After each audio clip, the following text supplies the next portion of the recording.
Miércoles 15 de agosto de 2012, gracias por estar con nosotros en la entrevista en línea. Transmitimos en tiempo real desde la sala de redacción de La Prensa Gráfica. Un abrazo a quienes nos ven en nuestro país y el mundo a través de laprensagráfica.com. Nos ven en Canal 25 a las 9 de la noche o nos escuchan por GD Radio del grupo Dutriz. Varios temas en la reflexión de este miércoles: la institucionalidad a la luz del conflicto entre la Asamblea Legislativa y la Sala de lo Constitucional, y las elecciones presidenciales de 2014, desde luego, en el marco de los intentos de los principales partidos políticos por construir una fórmula presidencial que les permita el triunfo para esa fecha. Para hablar de todos estos temas nos acompaña en nuestros estudios Edwin Zamora. Él es el diputado del partido de oposición Arena, y ayer justamente estuvo inaugurando también un proyecto que nos explicará si es un proyecto muy personal de cuál es el sentido de la Casa de Puertas Abiertas. Edwin, bienvenido, un gusto. Muchas gracias, William, un gusto estar con usted nuevamente. Gracias. Bueno, Edwin, para comenzar entonces, explícanos, Casa de Puertas Abiertas, ¿qué es esto? Por eso entraba un poco planteando que es un proyecto muy personal, algo distinto. Ningún diputado tiene digamos, un proyecto parecido, pero ¿qué es entonces? Bueno, fue una promesa de campaña. Este proyecto de la Casa de Puertas Abiertas se conceptualizó durante la campaña por la inquietud de los ciudadanos de tener mayor cercanía con el diputado, con quienes lo representan. Y fue así como, tomando la idea de un diputado chileno y luego tomando más ideas de senadores y congresistas americanos que tienen una oficina en las ciudades en su área de influencia, para que los ciudadanos se acerquen y para atender las necesidades ciudadanas. Tomando esas ideas de ambos países, pensamos que aquí en El Salvador podía ser apropiado tener algo parecido y que este fuera el modelo de uno de los elementos que utilizaría para decir: yo te abriré la puerta. Y en este caso es la puerta de mi persona, donde los ciudadanos pueden accesar a mi persona con facilidad. En esa casa básicamente son 3 columnas principales que vamos a estar atendiendo. La primera es obviamente el cabildeo legislativo. Cuando grupos de ciudadanos quieren que se les apoye con legislación particular, pueden llegar a la casa y ahí podremos discutir los problemas que les aquejan y cómo buscar una solución legislativa. No solo con este servidor, sino que con cualquier otro compañero que quiera participar en ese esfuerzo. Y esa parte, perdone, diputado, es imposible hacerlo desde la Asamblea Legislativa. Es decir, ustedes en la Asamblea tienen asignado también un espacio dentro de las fracciones, y habitualmente es ahí donde se ha recibido, o donde tradicionalmente los diputados han recibido a quienes les buscan para un empleo, para un proyecto, para impulsar una ley, para todo ese tipo de cosas. Sí, se puede hacer en la Asamblea Legislativa. Lo que se pensó aquí es que no solo es mi persona la que estaría recibiendo a la gente, sino que crear una pequeña infraestructura con otras personas que apoyan este proyecto, no solo contratados, sino que voluntarios también, que pueden ayudar a resolver los problemas que no necesariamente tengo que resolver yo. O sea, yo podría estar en la Asamblea Legislativa atendiendo una plenaria o en comisión, y eso no impide que un grupo de gente específicamente enfocada en atender las inquietudes ciudadanas esté recibiendo a la ciudadanía sin que yo esté ahí. Habrá muchas ocasiones donde las personas necesitan hablar conmigo, y para ello habrá que hacer citas, o tendré un horario donde estaré en la Casa de Puertas Abiertas y en la Asamblea, y en esos horarios recibo a las personas. Pero muchos problemas se pueden resolver sin mi presencia. Ahora, Edwin, hay mucho que hacer desde un curul en la Asamblea Legislativa. Pregunto esto porque habitualmente hay quienes suponen que es preferible ser, digamos, alcalde, porque les permite desarrollar proyectos, hay financiamiento, hay un montón de cosas distintas a lo que hace un diputado. Desde luego son funciones particulares, pero desde una legislatura sí se puede, desde un curul se puede hacer mucho por la gente, que la gente sienta de que el diputado no está tan aislado. Porque bueno, la tendencia un poco del país es esa, o sea que el diputado ha estado bastante distanciado de la gente. Sí, yo entiendo que existe esa percepción, pero una de las cosas que he descubierto en la Asamblea Legislativa, desde que llegué, tenemos apenas como 100 días de haber llegado a esta legislatura, es que a todos nos toca atender muchísimas necesidades de la gente. Le iban a pedir láminas, le iban a pedir donaciones de camisetas, le iban a pedir que les ayude a conseguir trabajo, o sea, una infinidad de cosas que típicamente, diríamos, no es una función de un diputado, pero como servidor público y como representante de la ciudadanía, la gente espera que nosotros, aunque nuestra función principal sea legislar, estemos en sintonía con sus necesidades y usemos nuestros mejores oficios para tratar de atender sus necesidades. Entonces, Puerta de Casas Abiertas no es una casa de campaña. Absolutamente. Nunca fue la intención de que fuera una casa de campaña, porque la campaña ya terminó. La campaña terminó y esta era una promesa. Campaña 2012, pero viene de 2014, ¿no? O sea. Sí, pero eso, pensar en una casa de campaña para el 2014, creo que solo se vuelve relevante ante la nominación de un candidato. No creo que nadie pueda andar pensando en hacer una casa de campaña si todavía no sabe si va a ser la persona seleccionada por el partido. Y como decía antes, esta era una promesa de campaña, de mi campaña como diputado, y en ese sentido es algo que hay que cumplir. Realmente es una experiencia nueva, como usted mismo decía, en el país y en muchos países. Y hay que irle dando forma, porque un experimento como este puede ser muy exitoso o podría fracasar, pero mi intención es que tenga éxito. Le estamos dedicando todo el esfuerzo, todos los recursos. Hay un grupo de personas, la mayoría jóvenes profesionales, que están verdaderamente comprometidos con el proyecto. Ayer estuvieron ellos en la inauguración de esta casa y ellos verdaderamente creen que es una manera como se pueden involucrar en política y en el servicio a sus comunidades, ¿verdad? Y entonces, nosotros estamos optimistas que va a funcionar. Bueno, perfecto. Como su nombre sigue estando ahí, presente dentro de la lista de potenciales candidatos del Partido Arena para 2014, pues me interesa que hablemos de ese tema. Vamos a una pequeña pausa y regresamos.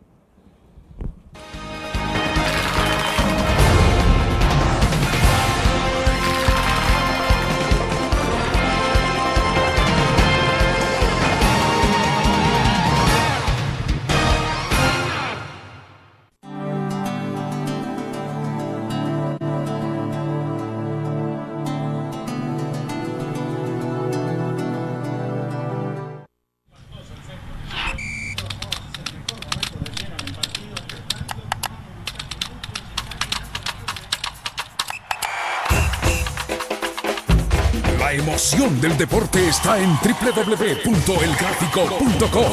Ingresa al nuevo escenario deportivo y descubrí toda la pasión del deporte. Fotos, videos, fichas y resultados de las mejores ligas del mundo. Elgráfico.com. Conectados por deporte. Los primeros 100 días de trabajo de la Alcaldía de Ilopango hacen la diferencia. Nuestra ciudad ha iniciado con obras y megaproyectos de mitigación, limpieza, restauración de la ciudad y desarrollo social. Así mejoramos las familias de todo Ilopango y construimos una ciudad en desarrollo. Porque en Ilopango, 100 días de trabajo hacen la diferencia. Alcaldía Municipal de Ilopango. Salvador Ruano, alcalde.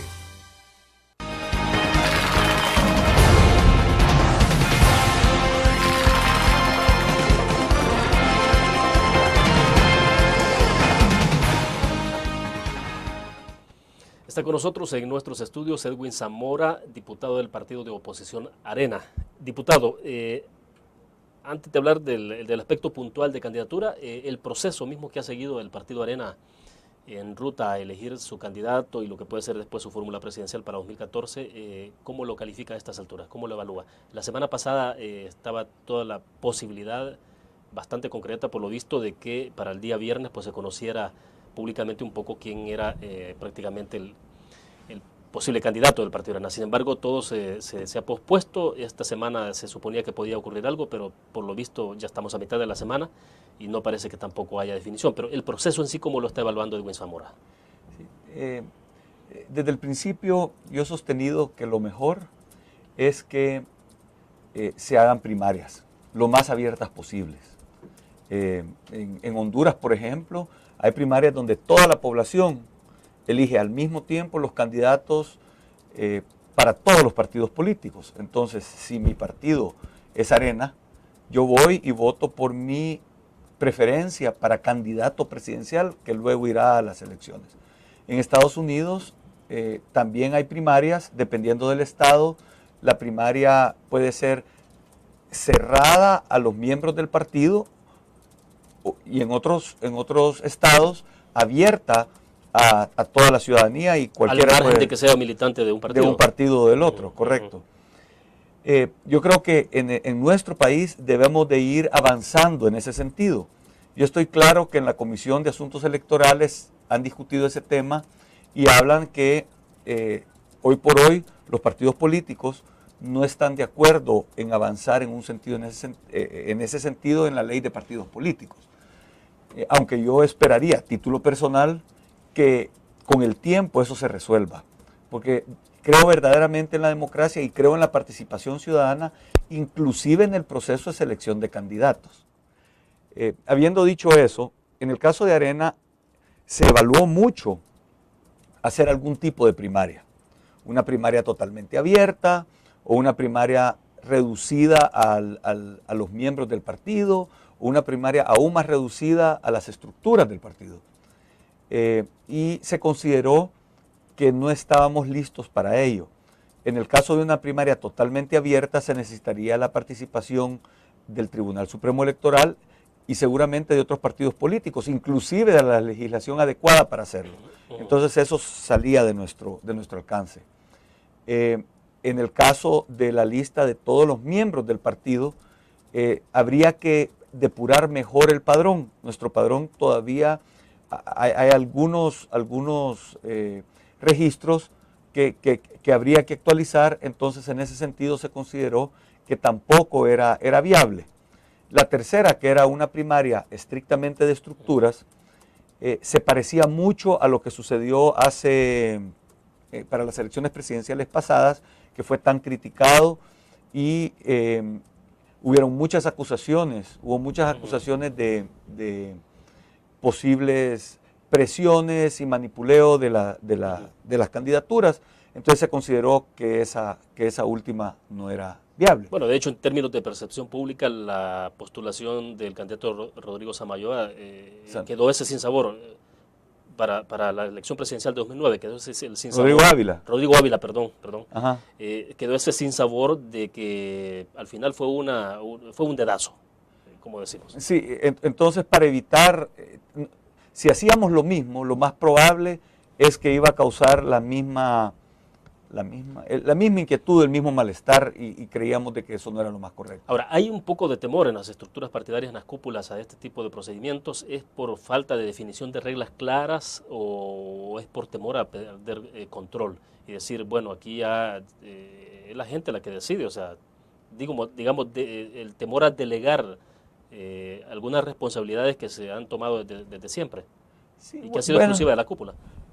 Es natural la resistencia al cambio del ser humano. O sea, a mí no me extraña de que en algún momento hayan preocupaciones de venir haciendo las cosas de una manera a luego hacerlo de otra manera. Entonces, eso no me extraña, pero es un paso que debemos de pensar y es un camino que debemos de avanzar, porque entonces, usando la misma lógica, hay temor de los líderes partidarios de la elección presidencial o de la elección de alcalde, donde los ciudadanos deciden quién va a ser el candidato, quién va a ser el presidente entre los 3, 4, 5 candidatos de los diferentes partidos. Entonces, el tema de la participación ciudadana, de la democracia, es un tema que quizás en algún momento cree incertidumbre, cause un poco de incomodidad y inclusive de malestar, pero es un camino que creo que debemos de avanzar. En el caso de la manera que se escogió el proceso en Arena, en realidad quedaban básicamente dos alternativas. Una era el tradicional dedazo de un grupo desconocido, ya sea del COENA o de un grupo no tan visible, que escogería al candidato. Y la otra era un proceso como el que se escogió. Que si los elementos son o no son, lo podríamos debatir, pero se trató de hacer un proceso que integrara los diferentes aspectos del proceso de decisión. O sea, qué quieren las estructuras, qué dicen las encuestas y los focus groups en cuanto a perfil, qué tipo de presidente queremos, y qué dice la sociedad civil, qué dice los grupos de influencia, las organizaciones sociales, y tomando todo eso en cuenta, tratar de definir cuál es el candidato y cuál es el próximo presidente que los salvadoreños queremos. Ese fue el espíritu detrás del proceso. Y fue así como se llevó en esas 3 fases. Entiendo que ahora ya se le entregó al COENA los resultados de este proceso y el COENA estará deliberando quién será el candidato. Ese informe que se iba a entregar definía o tendría que definir o debería definir cuál es la sugerencia o una propuesta de candidato. Es decir, que esta comisión que se creó, esa estructura, estableciera de acuerdo a encuestas, focus group y todo ese tipo de cosas, decir, para nosotros este es el candidato. Pero entiendo que así, cuando nos explicaron el proceso, ese fue mi entendimiento, de que iban a llegar ya, bueno, estos son los resultados del estudio y nuestra recomendación basada en esto es fulano de tal o fulana de tal. Pero en las declaraciones recientes me da la impresión que ha habido algún cambio, más bien en el sentido de, bueno, estos son los resultados, COENA decida quién es la persona. Ahora, mire, para ser franco, yo creo que hay un inminente candidato. Lo que se oyó la semana pasada de que el alcalde capitalino, Norman Quijano, iba a ser el candidato presidencial, yo creo que a ninguno de nosotros nos sorprende. Entonces, tampoco estaría muy sorprendido que ese sea el resultado después de que el COENA lo analice y lo evalúe. Bueno, perfecto. Y lo oficialice. De acuerdo, vamos a otra pausa comercial, regresamos.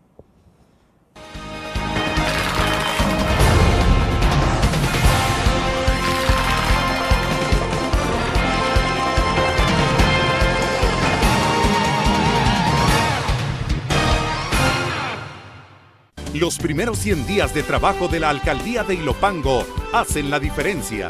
Con los proyectos y obras de bacheo, recarpeteo y mejoramiento de redes viales, se han beneficiado a más de 45,000 ciudadanos. Desde hace muchos meses y años había un abandono de la red vial y muchas gracias porque en menos de pocos meses nos están dando respuesta. 100 días de trabajo hacen la diferencia. Alcaldía Municipal de Ilopango. Salvador Ruano, alcalde. Tu periódico es dinero, porque ahora puedes pagar con la prensa gráfica. Busca y recorta en tu periódico el dinero, que podrás canjear en los establecimientos de nuestros aliados. Encontrarás uno cada día. Compra con la prensa gráfica y encuentra una buena noticia para tu bolsillo. Con la prensa gráfica lo compras. Con la prensa gráfica lo pagas. La prensa gráfica. Noticias de verdad.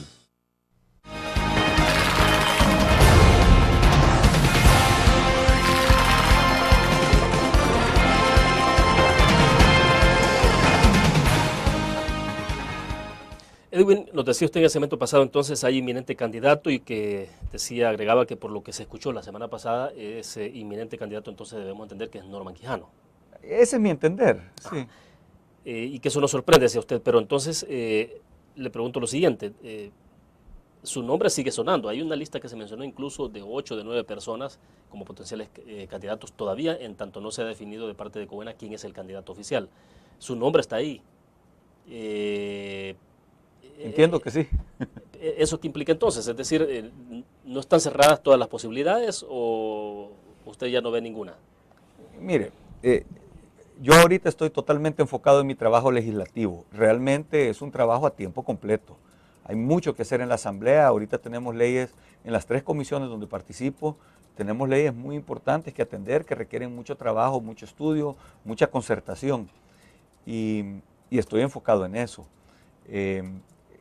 Y como lo dije desde el principio, esto no es una decisión mía, esto es una decisión del COENA, ¿verdad? Es una decisión de alguien más y el proceso no llama ni a las ansiedades, ni a las presiones, ni a las proclamaciones, ni a la propaganda, ni a nada de ello. Entonces, es algo de lo cual no me debo de preocupar. Yo voy a seguir haciendo mi trabajo legislativo, voy a seguir cumpliendo mi compromiso con aquellos 100,000 ciudadanos que me honraron con su confianza, con su voto, y espero no defraudarlos en la Asamblea Legislativa. Ese debe ser mi enfoque. Entonces, no creo que ninguno debe preocuparse de quién va a ser el candidato presidencial hoy por hoy. Si todavía queda una oportunidad para que cualquiera de los 9 sea, como lo dijo el presidente Cristiani la semana pasada, entonces es una decisión que está fuera de las manos de ninguno de nosotros. Pero, como le decía, para mí el inminente candidato, por todo lo que se ha dicho, por la manera que se ha movido, por el actuar de algunas personalidades del partido, inclusive del mismo alcalde, es el alcalde Norman Quijano. Yo creo que todos, una vez definido el candidato, debemos de alinearnos completamente y apoyar a esa persona para llegar en el 2014 al Ejecutivo y cambiarle el rumbo a nuestro país, porque de nadie es sorpresa que la verdad es que no estamos bien, pero hay mucho que podemos hacer para retomar un rumbo que verdaderamente nos dé esperanza, nos dé oportunidades de empleo y de un mayor bienestar para todos los salvadoreños. Ahora, pero vuelvo entonces, usted tampoco dice, yo me voy a retirar de esto, es decir, me refiero al proceso de selección del candidato, es su nombre, que ahí esté, digo, o sea. Sí, es que la palabra que yo me voy a retirar de esto realmente no aplica, William, porque yo no me metí a nada. Fueron nominaciones que otras personas de las estructuras del partido hicieron. Entonces, como no me metí, ¿cómo me voy a retirar? O sea, yo no me estoy retirando de nada. No puedo, es un proceso totalmente ajeno a mi persona. Es un proceso totalmente ajeno a ninguno de nosotros. Estar promoviéndose activamente va en contra del espíritu del proceso. Entonces no aplica que ni que me meta en el proceso, ni que me salga del proceso. En algún momento conversó con nosotros en este mismo espacio Ana Vilma de Escobar y hablando sobre el tema de su nominación, en tanto estaba en esa lista, y ella expresaba un poco su inconformidad porque decía, bueno, nos dijeron que había que respetar las reglas del juego, de no hacer proselitismo interno, de no ir a las estructuras, y lo que vimos fue otra cosa, en referencia directa a lo que supuestamente habría hecho Norman Quijano. Sí, a nosotros efectivamente en esa reunión donde nos convocaron, nos llamaron a las personas que de alguna manera habían sido mencionadas a lo largo de antes de comenzar el proceso propiamente, pero los medios nos mencionaban de diferentes maneras, o gente inclusive del partido nos había mencionado. En esa reunión nos dijeron que no hiciéramos ningún proselitismo, que no tuviéramos presión sobre las estructuras o sobre nadie. Y porque obviamente habían unos más interesados y más ansiosos por buscar esa candidatura y otros quizás un poco menos. Y yo comparto con Ana Vilma que la instrucción fue clara y este servidor y también ella fuimos muy respetuosos de la instrucción. Yo creo que si las reglas se definen de una manera, hay que cumplirlas.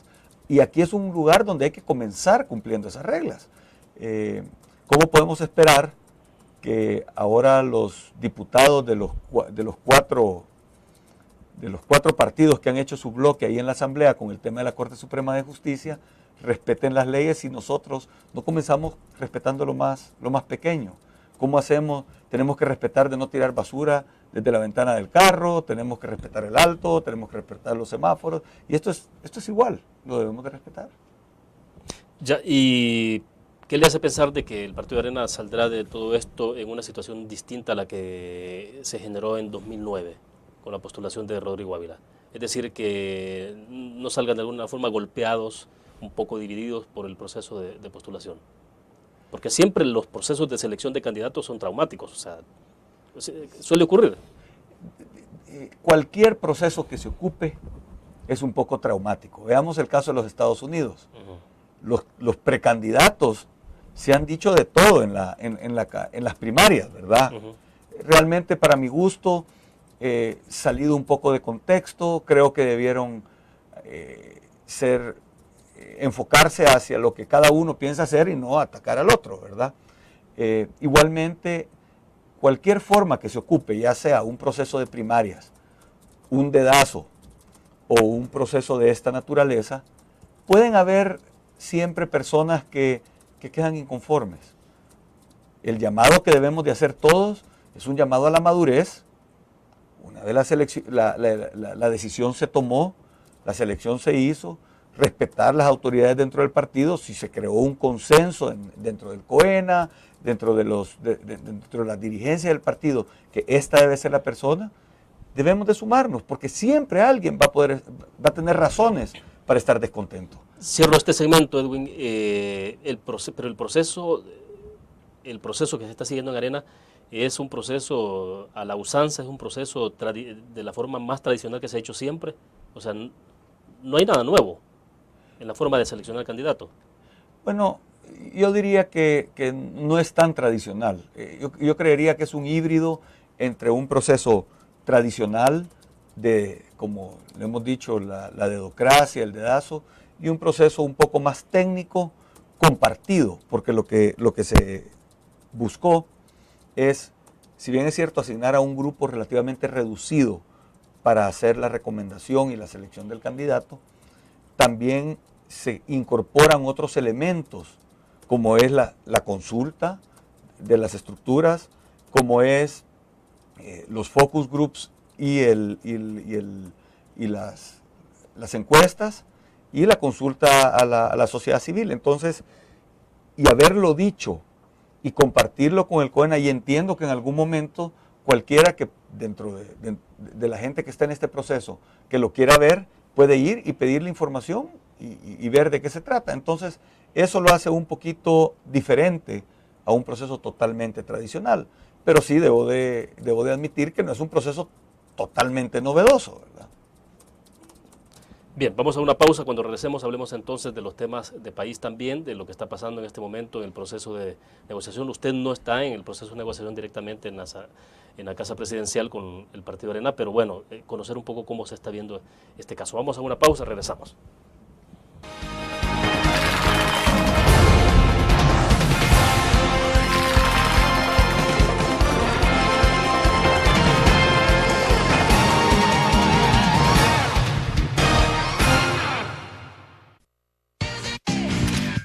Blur, la revista más innovadora y moderna de todos los tiempos.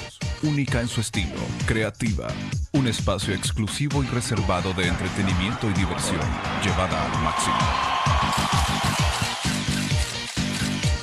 Blur.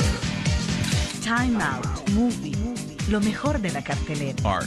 Shopping, la guía de la moda. Go, viajes cortos fuera de la ciudad. Blur.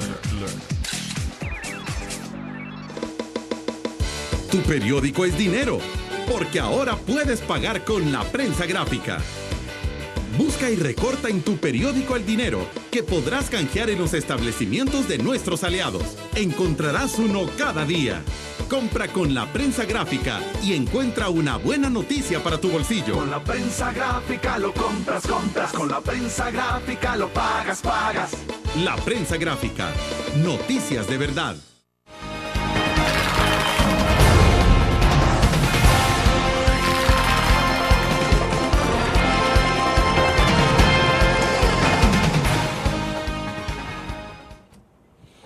Edwin, hablemos un poco sobre el tema de institucionalidad. ¿Cómo ve el país a la luz de lo que está ocurriendo en este caso particular de la controversia, de la polémica entre la Asamblea Legislativa y la Sala de lo Constitucional, en lo que tiene que ver con el incumplimiento a las sentencias de la Sala de lo Constitucional y el diálogo que hay abierto en Casa Presidencial?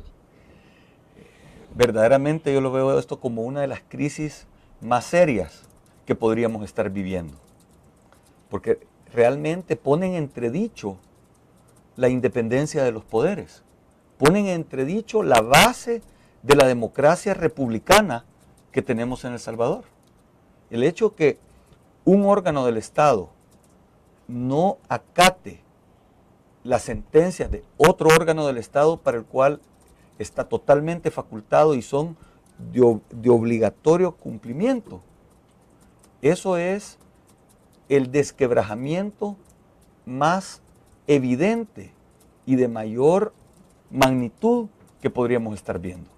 O sea, esto no es un problema a nivel municipal, no es un problema a nivel ministerial, es un problema de la máxima magnitud de la democracia y un gobierno republicano como es el de El Salvador.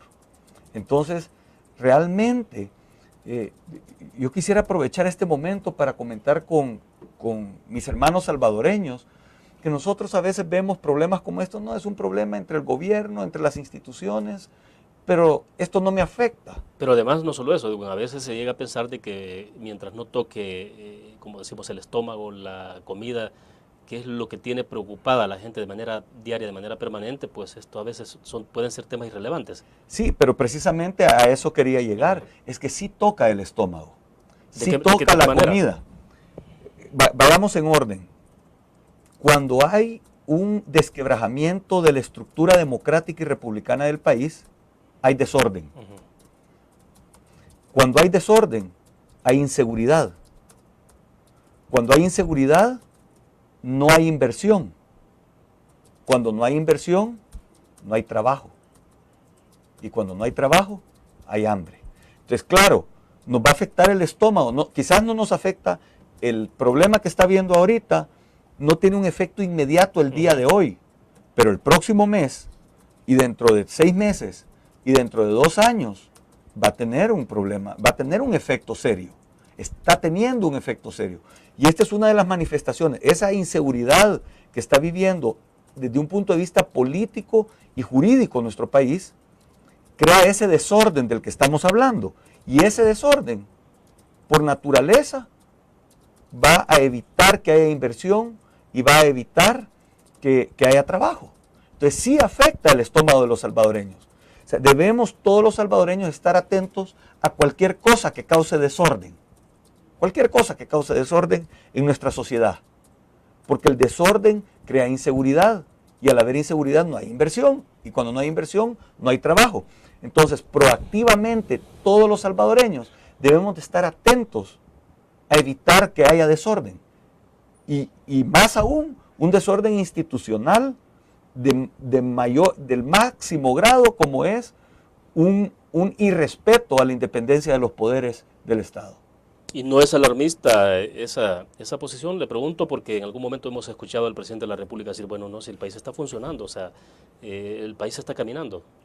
Bueno, es natural que el presidente quiera mantener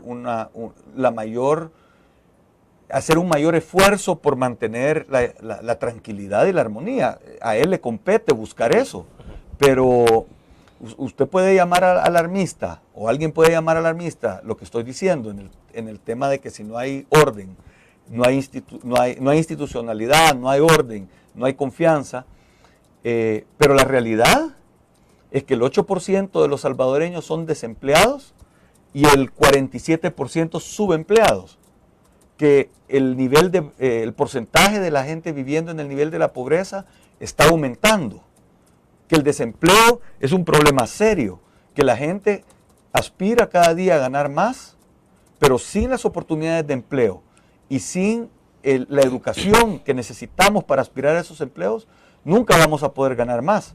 Entonces, podemos verlo cortoplacista y decir, no, si esta situación, el gobierno sigue funcionando. Pero la realidad es que al no haber inversión y al no haber generación de empleo, nos estamos condenando a la pobreza. Que si eso es alarmista o no, para mí la pobreza es motivo de alarma. Para mí el desempleo es motivo de alarma. Y es lo que debemos de evitar a toda costa los salvadoreños. He hablado en ocasiones anteriores que de alguna manera el escritor salvadoreño Alberto Masferrer, desde muy joven, tocó mi vida. Y todos los salvadoreños, allí básicamente dicen el mínimo vital, que todos los salvadoreños debemos de preocuparnos para que todos los salvadoreños gocen al menos de ese mínimo vital. Y comienza el primero de 9 aspectos del mínimo vital, le llama un trabajo digno. El primero de los 9. Ya. Entonces debemos de enfocarnos en que todos los salvadoreños tengamos trabajo.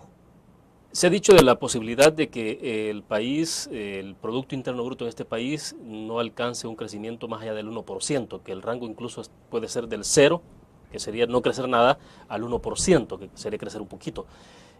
Lo que está ocurriendo, ¿cree usted que puede abonar a afectar todavía más el comportamiento de ese indicador, es decir, que al final termine el país mucho más complicado? Por supuesto.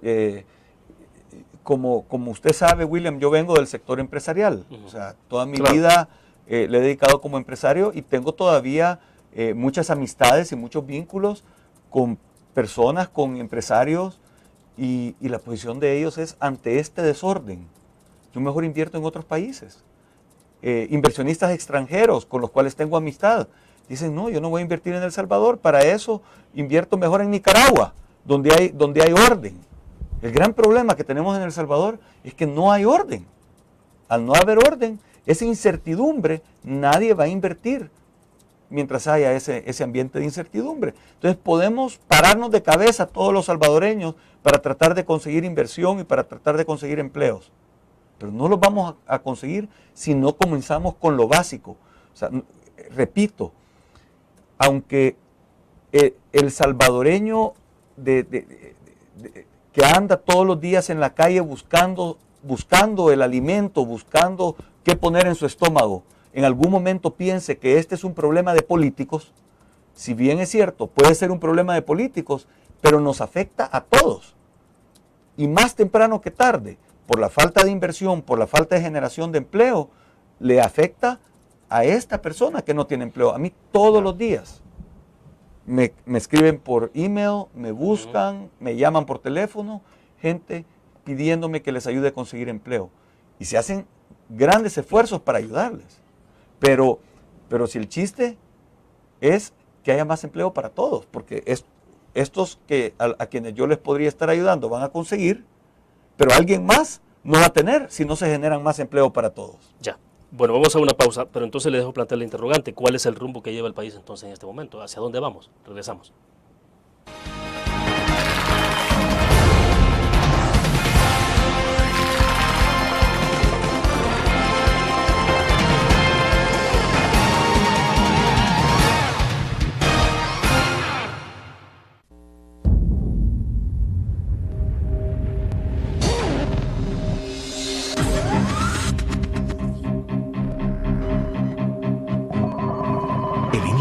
Estrategia financiera desde los negocios y la actividad económica hacia toda Centroamérica.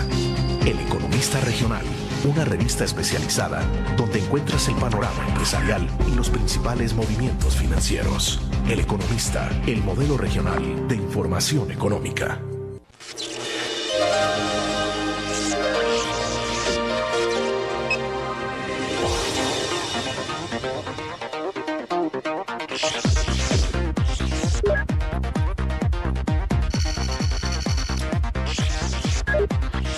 Estimulamos tus sentidos para que leas, veas, escuches e interactúes con la verdad. LPG Multimedia.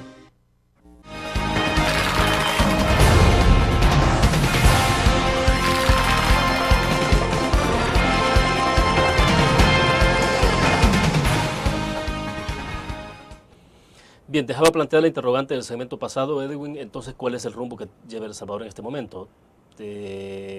Digamos, bueno, ustedes están en oposición, alguien puede decir entonces, bueno, pero no podemos esperar una opinión quizá positiva o distinta de un partido que está en oposición. Sí, ciertamente estoy en el partido de oposición, pero es importante que señalemos que también somos la primera fuerza política de El Salvador, ¿verdad? Pero a pesar de estar en un partido de oposición, y quizás usted lo ha visto y espero que nuestros amigos que están viendo este programa lo hayan visto así, siempre he hecho un esfuerzo para hacer comentarios muy objetivos, o sea, evitar simplemente el ataque por el ataque en sí. Entonces, he tratado de hacer ese tipo de comentarios siempre y ese tipo de análisis precisamente para construir la credibilidad que se quiere. Si yo solo ataco y digo cualquier cosa sin que sea sustentado y responsable, no es legítimo y pierdo credibilidad. Yo creo que uno de los grandes problemas que tenemos es que no se han creado las condiciones para que haya esa confianza que necesitamos para que haya inversión. Y a veces hay personas en el gobierno que piensan que el empleo lo va a dar el gobierno. Y en la gran mayoría de países, por cada empleo que dé el gobierno, si son efectivos, logran 10 empleos en el sector privado. La relación entre el sector privado y el gobierno es como 10-1. Entre más empleo genere el gobierno directamente, lo único que estamos haciendo es usando los recursos escasos que le llegan por impuestos y por otros medios al gobierno para generar empleos.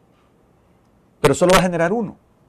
Cuando el papel del gobierno es facilitar y crear las condiciones para que los privados inviertan, para en vez de generar un empleo, se generen 10. ¿Pero qué es esto de condiciones?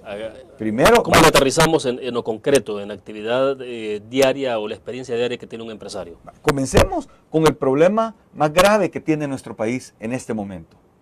El conflicto entre la Corte Suprema de Justicia y el bloque de 4 partidos de la Asamblea Legislativa.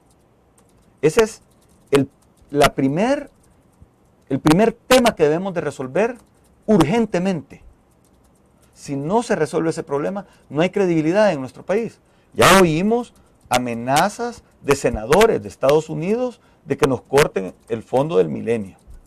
Hemos oído preocupaciones de los diferentes países en ese sentido. Pero eso, cuando llega un político o un gobierno a decir algo como eso, a llegar a ese extremo, ya antes, cualquier empresario que pudo haber tenido interés en el país, ha decidido no invertir en El Salvador. Entonces, lo primerito que tenemos que resolver es eso. Debemos de atender ese tema urgentemente y atender la ley, cumplir la ley. Mire, esto es, para hacerlo simple, para hacer un ejemplo cotidiano, esto es como que alguien decida que no le va a obedecer a un policía de tránsito. Esto es como que alguien diga, no, yo no le voy a hacer caso a su multa. O yo no le voy a hacer caso cuando un policía me para que no me pase para que no cruce una calle, para esperar que pase otro.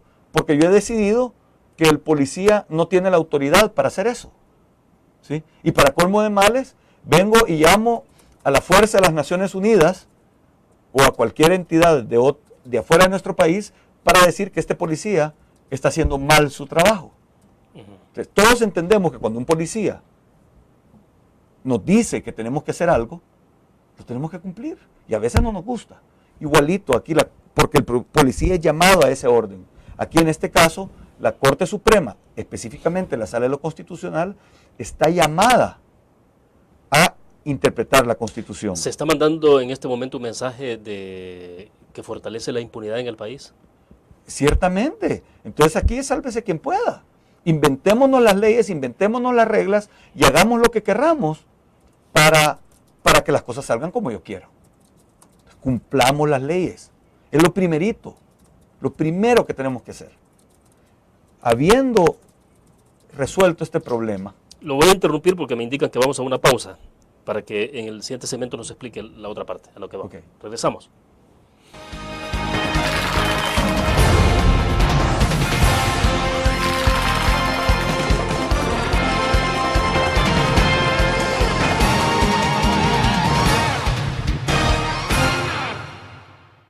¿Qué te parece si este año descubres nuevos destinos?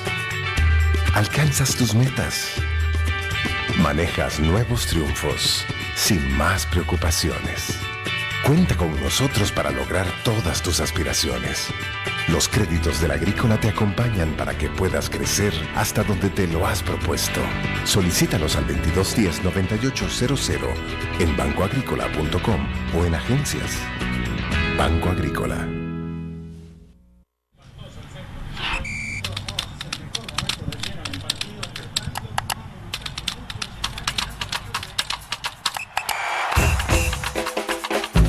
La emoción del deporte está en www.elgráfico.com. Ingresa al nuevo escenario deportivo y descubrí toda la pasión del deporte. Fotos, videos, fichas y resultados de las mejores ligas del mundo. Elgráfico.com. Conectados por deporte.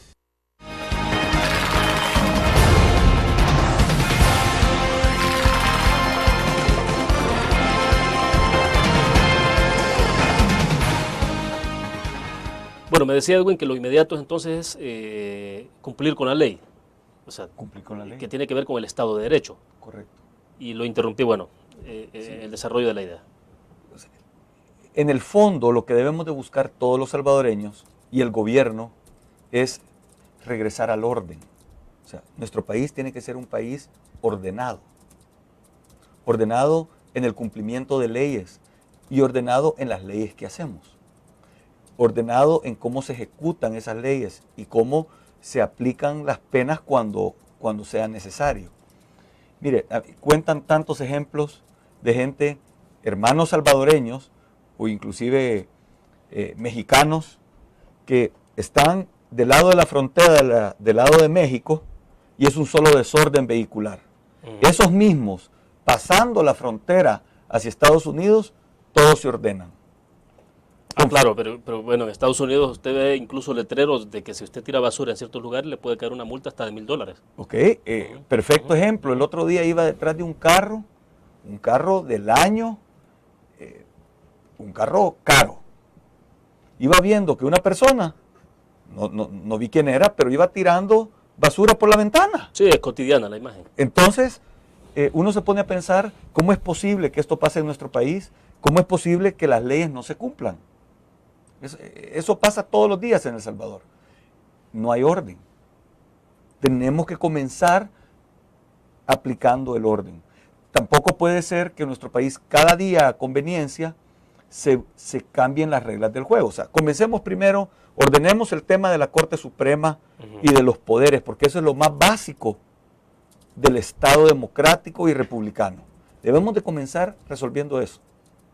O sea, el hecho que hayamos llegado a este deterioro es casi que la máxima expresión de desorden. El siguiente paso es asegurémonos que hayan reglas claras para todos, para los trabajadores, para los sindicatos, para los empresarios, para el gobierno y para nuestra relación con los otros países. Las reglas tienen que ser claras y no pueden estar cambiando. Debemos de hacer un esfuerzo para ordenar estas reglas y asegurarse que se cumplan. Ahora, pero hemos tenido en este país Estado de Derecho, es decir, donde todo el mundo se ha sometido a las reglas, al cumplimiento de las leyes. Le pregunto, porque bueno, en Estados Unidos le voy a poner un caso, quizás voy a extrapolar, pero bueno, la hija del entonces presidente George Bush, conduciendo en estado de ebriedad y fue procesada, o sea, la llevaron a la cárcel, o sea, Estado de Derecho, o sea, la ley se aplica para todos, no importa quién sea. ¿En este país hemos tenido Estado de Derecho o es que lo que estamos viendo también es producto de una herencia que se ha tenido por mucho tiempo en el país? Yo creo que es algo que debemos de seguir. Nos falta cultura. Nos falta una cultura democrática, nos falta una cultura de cumplimiento de leyes. Debemos de trabajar en eso. Y es parte del tema, regreso al tema de la educación. O sea, es fundamental que se hagan grandes esfuerzos, no solo inversiones presupuestarias, sino que en el sistema educativo, que nos enfoquemos en mejorar nuestro sistema educativo. Y educación no me refiero únicamente a matemáticas y a sociales y a física, me refiero también a cívica, me refiero también en general a que todos los salvadoreños estemos en mejores condiciones para tomar decisiones más informadas, hasta en el tema político. O sea, tenemos que elegir a nuestros gobernantes con mucha responsabilidad. Debemos de escuchar lo que nos están diciendo y escoger a las personas que verdaderamente nos van a llevar a construir el país que todos nos merecemos. Ese es parte del problema. Y estos gobernantes están llamados a hacer cumplir la ley. La Asamblea Legislativa está llamada a hacer la ley. El Poder Ejecutivo a hacerla cumplir y la Corte Suprema a interpretarla cuando hayan dudas. Y imagínense, regresamos al problema original con que comenzamos. Si esa separación de poderes y esa responsabilidad para cada uno de los poderes no la estamos respetando, ¿cómo pretendemos respetar al policía que nos hace una parada en un semáforo? ¿Hay vacío de poder en este momento? Pues mientras la Corte Suprema no esté plenamente constituida y operando, claro que hay vacío de poder. Claro que sí. Pero bueno, ¿y qué es lo que está pasando entonces en Casa Presidencial? Pues entiendo, o sea, conozco lo que todos sabemos, pues que el presidente ha hecho un llamado a los partidos políticos o a representantes de los partidos políticos para buscarle una solución al problema entre la Corte Suprema y la Asamblea Legislativa. Y llámese no la Asamblea Legislativa, sino que el desacato del bloque de 4 partidos a las sentencias de la Corte Suprema de Justicia. En ese sentido, yo creo que es un buen gesto del presidente tratar de buscarle una solución y demuestra lo serio que es el problema, porque ya llevan 13 reuniones. Si el problema no fuera serio, estos personajes, todas las personas que están sentadas en esa mesa, son los líderes políticos del Salvador. Bueno, pero si fuera serio, pasar 13 reuniones consecutivas tampoco, o sea, digo, si fuera serio también deberían de ponerle más empeño, ¿no? Mi opinión es que le ponen empeño, lo que pasa es que no es un problema fácil de resolver si no están dispuestos a ceder posiciones. Pero es porque se le está buscando una salida estrictamente política, ¿no será que ese es el problema? Y se está dejando de lado más la parte jurídica y técnica. Lo que pasa es de que, mire, dicen de que cuando hay 2 abogados, hay 4 opiniones. O sea, en mi experiencia, y no ha sido diferente en el caso actual, es que cada uno pretende interpretar las leyes y la Constitución inclusive a su manera. Entonces, como que se topó primero en la salida jurídica. Por muchos esfuerzos que se hicieron de encontrar una respuesta estrictamente jurídica, siempre buscan argumentos para desvirtuar esa salida jurídica. Entonces regresa a la Asamblea y la solución tiene que ser una solución política, porque los partidos políticos son los que están representados en la Asamblea Legislativa y es donde se debe de acatar las sentencias de la Corte. Pero si hay una mayoría que no está dispuesta a acatar las sentencias de la Corte, por muchos esfuerzos que hacemos por parte de Arena y del CD, que también he visto que ha hecho esfuerzo en ese sentido, por que se acaten las sentencias, este bloque de 4 que constituyen una mayoría simple en la Asamblea no deja avanzar. Ya, nos quedan unos minutos para regresar. ¿Qué está pasando con los otros problemas que tiene este país en medio de todo esto? Estamos en una situación de sequía, hay otros problemas, la economía, como ya de alguna forma la abordamos, pero ¿qué está pasando sobre esos temas? Es decir, mientras tanto, vamos a una pausa, a la última, y regresamos.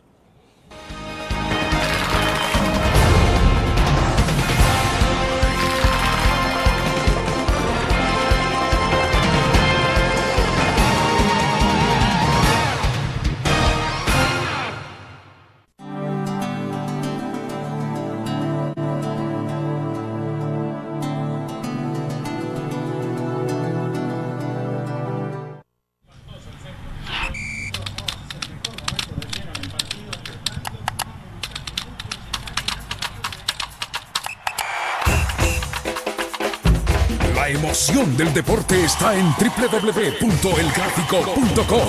Ingresa al nuevo escenario deportivo y descubrí toda la pasión del deporte. Fotos, videos, fichas y resultados de las mejores ligas del mundo. Elgráfico.com. Conectados por deporte. Los primeros 100 días de trabajo de la Alcaldía de Ilopango hacen la diferencia. Nuestra ciudad ha iniciado con obras y megaproyectos de mitigación, limpieza, restauración de la ciudad y desarrollo social.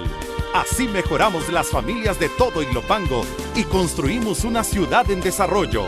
Porque en Ilopango, 100 días de trabajo hacen la diferencia. Alcaldía Municipal de Ilopango. Salvador Ruano, alcalde.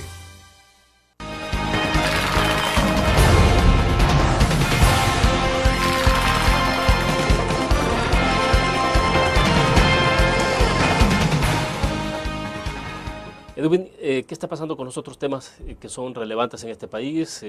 Porque los otros problemas que siempre ha tenido El Salvador continúan, pues, o sea, y ahora se agregan unos, por ejemplo, más de coyuntura que tienen que ver con la sequía, se habla del dengue.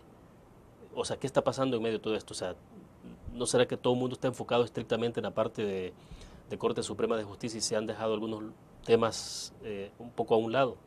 Fíjese, qué oportuna su pregunta, William. Precisamente ahí usted está demostrando con claridad cómo un problema de la Corte Suprema de Justicia, que pensamos que no afecta a todos los salvadoreños, sí le afecta. Cuando todas las autoridades, cuando la Asamblea Legislativa está enfocada y preocupada, cuando los líderes gremiales, cuando los líderes de las organizaciones civiles, todos están enfocados en resolver este problema tan serio de institucionalidad, cuando todo el mundo está enfocado en eso, para mientras, ¿qué está pasando con los otros problemas? La atención que se les puede dar cada día es menor.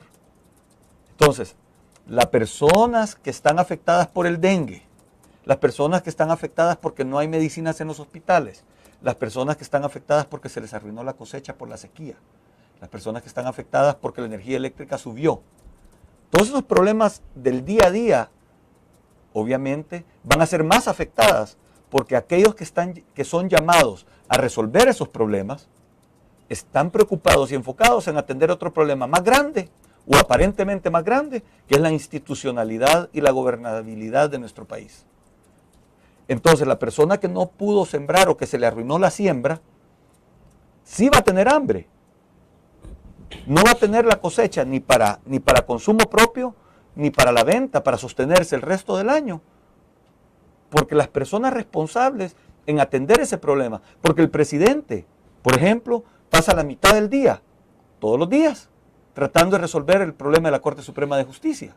¿Y todo esto no está desconectando más o profundizando más aquella visión que se tiene a veces desde la población de decir, bueno, más bien la desconexión que a veces puede ocurrir entre la parte política, entre los políticos y el sentimiento social? Exactamente, seguimos entrando en ese círculo vicioso donde por tratar de ordenar la gobernabilidad y la casa, dejamos de atender los problemas que aquejan el día a día a los ciudadanos. Entonces, sí es un problema que afecta, sí es una crisis la que estamos viviendo. Y aunque no necesariamente es que un edificio se cayó encima de un grupo de personas, pero el efecto es parecido. Por estar distraídos todos los líderes políticos, todas las organizaciones en el tema de la institucionalidad del país, hemos desatendido otros temas. O digamos que no se han desatendido, pero no se les ha prestado la atención que se le pudo haber dado si estuviéramos enfocados directamente y únicamente en resolver esos problemas. Entonces, en algún momento los ciudadanos pueden pensar que las fuerzas políticas o los servidores públicos no les importa su bienestar por estar preocupados por cómo van a resolver sus problemas políticos. Bueno, se nos agotó el tiempo. Gracias por haber compartido con nosotros, Edwin. Muy amable. Muchas gracias, William. Bueno, siempre es un gusto estar aquí con usted. Bueno, gracias a usted nuevamente. Terminamos la entrevista en línea. Gracias a ustedes por su fiel sintonía. Mañana estará con nosotros el ministro de Justicia y Seguridad para hablar de otro tema también de mucha relevancia que tiene que ver con la seguridad en nuestro país. Nos vemos entonces.